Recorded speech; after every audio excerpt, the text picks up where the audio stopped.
Credit transfer private ইউনিভার্সিটিতে যারা পড়তে যাচ্ছ তাদের অনেকের মাথায় যে একটা কমন কথা ঘুরে ফিরে বেড়ায় যে ক্রেডিট ট্রান্সফার করব।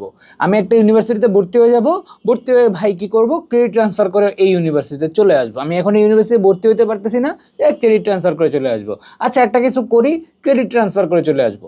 সিম্পলি বিষয়টা দেখো, ক্রেডিট ট্রান্সফারের ক্ষেত্রে বাংলাদেশের প্রাইভেট ইউনিভার্সিটিগুলোতে অনেক অনেক বেশি রেস্ট্রিকশন। যেমন দেখো, এ ক্যাটাগরির ইউনিভার্সিটিগুলোর ক্ষেত্রে তারা মোস্ট অফ দ্য কেস কী করে, অন্য ইউনিভার্সিটিগুলোর ক্রেডিট অ্যালাউ করে না। কিংবা বি সি ক্যাটাগরিতে দেখা যায় এ থেকে ট্রান্সফার করা পসিবল, কিন্তু তুমি আপার ক্যাটাগরির ইউনিভার্সিটি থেকে লোয়ার ক্যাটাগরির ইউনিভার্সিটিতে ট্রান্সফার যত ইজিলি করতে পারবা, নর্মাল একটা ইউনিভার্সিটি থেকে তুমি কিন্তু আপার ক্যাটাগরি মানে এ ক্যাটাগরির কোনো ইউনিভার্সিটিতে ক্রেডিট ট্রান্সফার ইজিলি করতে পারবে না। ইনফ্যাক্ট বাংলাদেশে এমনও ইউনিভার্সিটি আছে যারা অন্য কোনো ইউনিভার্সিটির ক্রেডিট অ্যালাউই করে না প্রাইভেটের ক্ষেত্রে। অতএব যারা চিন্তা করতেছো যে এক জায়গায় ভর্তি হয়ে ক্রেডিট ট্রান্সফার করব, তাদের জন্য একটাই সাজেশন, যে যেখানে ভর্তি হচ্ছ এবং যেখানে যেতে চাও এই দুইটা ইউনিভার্সিটির এডমিশন অফিসের সাথে কন্ট্যাক্ট করো, অথবা তাদের ওয়েবসাইট খুব ভালোভাবে চেক করো, তাদের ক্রেডিট ট্রান্সফার পলিসি চেক করো এবং ভেবে চিন্তে ডিসিশন নাও যে আলটিমেটলি তুমি ক্রেডিট ট্রান্সফার করতে পারতেছো কিনা।